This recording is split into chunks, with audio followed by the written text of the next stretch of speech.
क्या आप भी बिना सूद के अपनी कार लेना चाहते हैं, या फिर अगर आपके पास कोई पुरानी गाड़ी है तो उसको चेंज करके आप एक न्यू मॉडर्न कार लेना चाहते हैं, और वो भी सिर्फ और सिर्फ 50,000 के अंदर अंदर मंथली इंस्टॉलमेंट पर। तो आज की वीडियो में मैं आपको बताऊंगी कि आप मिज़ान बैंक के हलाल कार इजारा प्लान के जरिए किस तरह से कोई भी गाड़ी घर बैठे हासिल कर सकते हैं बिना किसी सूद के और 100% इस्लामिक फाइनेंसिंग के साथ। तमाम तर डिटेल्स इस वीडियो में मैं आपको बताऊंगी कि डॉक्यूमेंटेशन क्या है, एलिजिबिलिटी क्राइटेरिया क्या है, क्या सैलरीड पर्सन भी इस गाड़ी को ले सकते हैं या नहीं ले सकते। तो वीडियो को लास्ट तक ज़रूर देखिएगा। अगर आप मेरे चैनल पर न्यू हैं तो जल्दी से चैनल को सब्सक्राइब कर लें ताकि मेरी आने वाली इन्फॉर्मेटिव वीडियो आप तक टाइमली रिसीव हो सके। तो मिज़ान बैंक का इजारा प्लान बेसिकली होता क्या है, ये असल में एक रेंटल एग्रीमेंट होता है। जी बिल्कुल, बैंक आपके लिए कार खरीदता है और आपको 1 से 5 साल के लिए किराए पर दे देता है। हर महीने आप रेंट देते हैं बैंक को। जब ये इजारा पीरियड कंप्लीट हो जाता है तो कार आपको एक छोटी सी टोकन अमाउंट पर फरोख्त कर दी जाती है। अब मैं आपको इसका एलिजिबिलिटी क्राइटेरिया भी बता देती हूँ कि कार इजारा के लिए सैलरीड पर्सन या बिजनेसमैन के लिए एलिजिबिलिटी क्राइटेरिया क्या है। अगर आप सैलरीड पर्सन हैं तो उसके लिए है जी परमानेंट एम्प्लॉय, यानी कि आपको जो करंट आप जॉब कर रहे हैं उसमें कम से कम 3 महीने हो चुके होने चाहिए, और आपको काम करते हुए यानी कि नौकरी करते हुए ओवरऑल 2 साल का अरसा हो चुका होना चाहिए। नेक्स्ट है, अगर आप कॉन्ट्रैक्चुअल एम्प्लॉय हैं यानी कि थर्ड पार्टी के एम्प्लॉय हैं तो फिर आपको करंट जॉब में यानी कि हाल ही में जो जॉब कर रहे हैं आप, वो 6 महीने हो चुके होने चाहिए और 3 साल का आपका एक्सपीरियंस होना चाहिए। नेक्स्ट है जी, और 3 साल का इस तरह नहीं कि बीच में कोई गैप हो, कंटिन्यूसली पिछले 3 सालों से आप नौकरी कर रहे हों।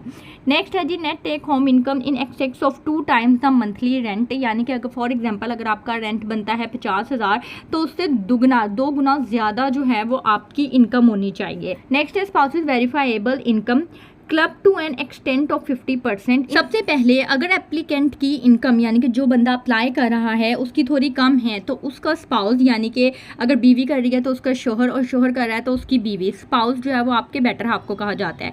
स्पाउस यानी हस्बैंड या वाइफ की वेरीफाइड इनकम का आधा हिस्सा यानी कि 50% तक टोटल इनकम में शामिल किया जा सकता है। इसका फ़ायदा ये होता है कि अप्रूवल के चांसेस बढ़ जाते हैं। दूसरी बात यह है कि अगर आप किसी और लोन या इंस्टॉलमेंट प्लान में ऑलरेडी इन्वॉल्व हैं, यानी कि पहले से ही आपने किसी का क्रेडिट कार्ड लिया हुआ है, किसी बैंक का या कोई और लोन लिया हुआ है, तो आपके तमाम तर मंथली पेमेंट्स और इस कार इजारा की मंथली रेंटर मिलाकर आपकी टोटल टेक होम सैलरी का 40% से ज़्यादा नहीं होनी चाहिए। तो इस चीज़ को आपने अंडरस्टैंड करना है। और तीसरी सबसे ज़रूरी कंडीशन ये है कि आपका डाटा चेक और ECIB रिपोर्ट बिल्कुल क्लियर होनी चाहिए। मतलब ये कि किसी बैंक का कोई पुराना कर्ज, डिफ़ॉल्ट या ओवर ड्यू पेमेंट पेंडिंग नहीं होनी चाहिए जब आपका केस अप्रूव किया जाए। ECIB मैंने हर दफ़ा आपको बताती हूँ कि ECIB बेसिकली क्या होता है। ECIB होता है इलेक्ट्रॉनिक क्रेडिट इंफॉर्मेशन ब्यूरो, जिसमें आपका CNIC नंबर और साथ में आई थिंक अब इशूइंग डेट भी डाली जाती है।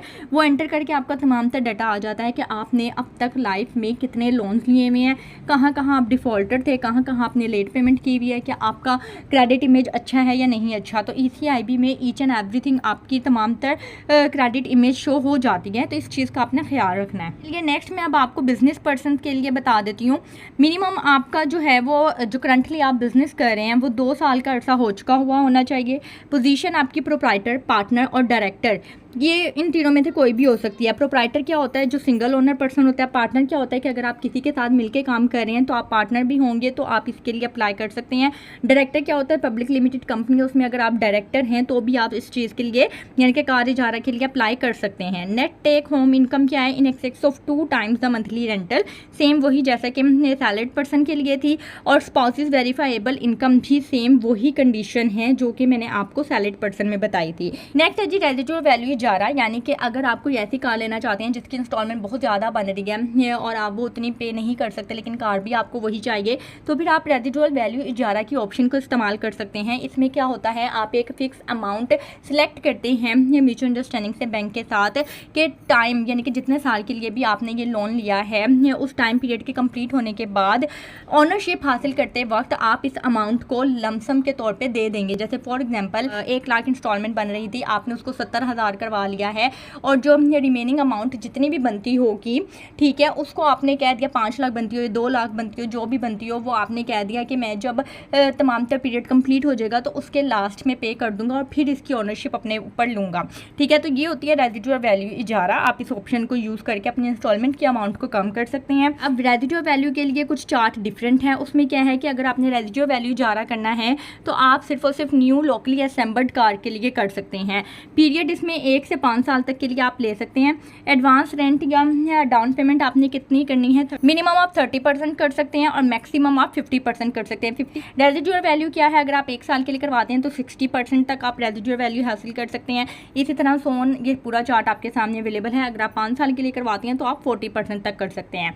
अप फ्रंट पेमेंट आपकी क्या होगी, प्रोसेसिंग फीस होगी आपकी ये 3100 प्लस FD। डॉक्यूमेंटेशन चार्जेस उस वक्त जो भी होंगे वो आपको पे करने होंगे। रेंटल फ्रीक्वेंसी क्या होगी, आप डेबिट इंस्ट्रक्शंस भी दे सकते हैं।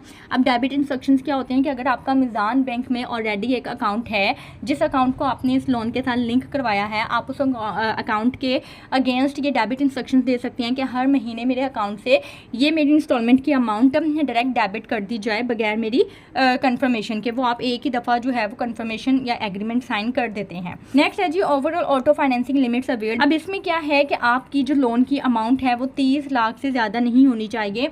यानी कि आपने किसी और बैंक से भी अगर लिया हुआ है या लोन या जो भी है तो तमाम तर बैंक्स की जो आपकी वर्थ है लोन की वो 30 लाख से ज़्यादा नहीं होनी चाहिए।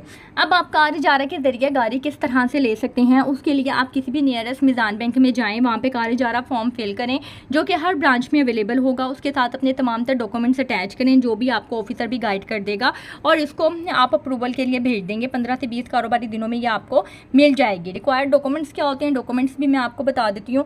एप्लीकेशन आपने देनी है, जैसे कि अभी मैंने आपको बताया कि हर ब्रांच से आपको मिल जाएगी, उसको प्रॉपरली आपने साइन करना है। इसके अलावा आपने रिसेंट सैलरी स्लिप देनी है अगर आप सैलरीड पर्सन हैं।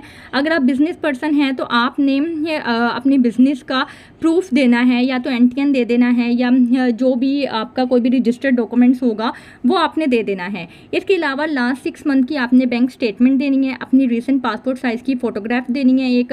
इसके अलावा स्पेसिमेन सिग्नेचर आपने अटैच करके भिजवा देने हैं। ये थे आपके डॉक्यूमेंट्स। अब मैं आपको आप जो भी जिस भी कंपनी की गाड़ी लेना चाहते हैं उसकी इंस्टॉलमेंट कैलकुलेट करने का तरीका भी बता देती हूँ। उसका लिंक भी मैं डिस्क्रिप्शन में मेंशन कर दूँगी ताकि आप अपनी मर्ज़ी की जिस कार के बारे में भी इंस्टॉलमेंट निकालना चाहते हैं आप निकाल लें। यहाँ पे अगर आपने न्यू कार लेनी है न्यू कार कर लें, ओल्ड लेनी है तो ओल्ड भी कर सकते हैं। हम न्यू कार कर लेनी है, उसके बाद हमने कंपनी सेलेक्ट कर लेनी है जो कि है पार्क सुजुकी कंपनी हम ले लेते हैं। कार हम कर लेते हैं जी ऑल्टो VX कर लेते हैं। टेन्योर हम कर लेते हैं जी 5 साल के लिए, मैक्सिमम टेन्योर कर लेते हैं। और डिपॉजिट हमने देना है जी, मिनिमम हम कर देते हैं 30% डिपॉजिट हमने देना है। रेजिडुअल वैल्यू पे हम नहीं ले रहे हैं, रेजिडुअल वैल्यू के बगैर मैं आपको दे रही हूँ। मैं रेजिडुअल वैल्यू के साथ भी आपको बता दूँगी कि किस तरह से आपकी इंस्टॉलमेंट पर फ़र्क पड़ता है।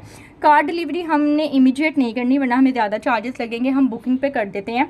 ठीक है, बुकिंग पीरियड जितना ज़्यादा अरसे के लिए आप लेंगे उतनी ही आपको चार्जेस कम पड़ेंगे, लेकिन हम 1 मंथ कर लेते हैं। अभी हमने रेजिडुअल वैल्यू नहीं एंटर किया, अब हम इसको कैलकुलेट करते हैं। तो ये है जिसका तमाम तर स्केड्यूल ऑल्टो VX गाड़ी है। प्राइस है इसकी 23,31,000 जो मार्केट प्राइस है। अब इसकी हमने रेजिडुअल वैल्यू तो 0% रखी है। सिक्योरिटी डिपॉजिट हम डाउन पेमेंट दे रहे हैं 30% जो कि तकरीबन 7 लाख बनता है। प्रोसेसिंग फ़ीस है 3100। ऑन द स्पॉट जो आपको अमाउंट देनी होगी वो 7,02,400 रुपये है। नंबर ऑफ़ मंथ्स यानी कि 5 साल तक के लिए हमने टेन्योर सेलेक्ट किया है। तो आपकी जो महाना रेंट बनता है वो है जी 48,000 रुपये। सिर्फ 48,000 रुपये महाना से आप एक हलाल गाड़ी के ऑनर बन सकते हैं। अब मैं आपको रेजिडुअल वैल्यू के साथ भी बता देती हूँ सेम यही क्रेडेंशियल्स लेके कि किस तरह से आपकी इंस्टॉलमेंट अमाउंट जो है वो कम होती है। ये देखें जी, अब हम रेजिडुअल वैल्यू के साथ कर रहे हैं। ये पूरा टेबल हमने उसी क्रेडेंशियल्स के साथ फिल कर लिया है। अब हमने जो रेजिडुअल वैल्यू है वो हमने जी रख ली है जी 30% रख लिया है। अब इसको हम कैलकुलेट करते हैं। सेम वही सारी चीज़ें हैं, ये देखें ऑल्टो VX है, सेम वही प्राइस है, सारा कुछ वही है। अब यहाँ पे रेंट में आपका जो फ़र्क पड़ा है 8,000 रुपये का पड़ा है। देखें अब आपका जो महाना रेंट है वो 40,811 है, क्योंकि आपने रेजिडुअल वैल्यू 30% सेलेक्ट की है, यानी कि तकरीबन कोई 7 लाख रुपए आप को पे करने होंगे। जब ये सारा टेन्योर ख़त्म हो जाएगा तो लास्ट पे ओनरशिप लेने के लिए आपको ये रेजिडुअल वैल्यू जो है वो लमसम अमाउंट के तौर पे 7 लाख रुपए, तकरीबन 6 से 7 लाख रुपए आपको तब पे करने होंगे। ठीक है, तो इस तरह से ये आप रेजिडुअल वैल्यू का भी ऑप्शन सेलेक्ट कर सकते हैं अगर आप इंस्टॉलमेंट की अमाउंट कम करना चाहते हैं। ये थी आज की वीडियो। उम्मीद करती हूँ वीडियो आपको पसंद आई होगी। अगर आपने वीडियो को यहाँ तक देखा है तो चैनल को सब्सक्राइब लाजमी कर दीजिएगा, वीडियो को शेयर कर दीजिएगा उन लोगों के साथ जिन लोगों को इसकी ज़रूरत है। अपना ख्याल रखिएगा, दुआओं में याद रखिएगा। मुझे इजाज़त दें, अल्लाह हाफिज़।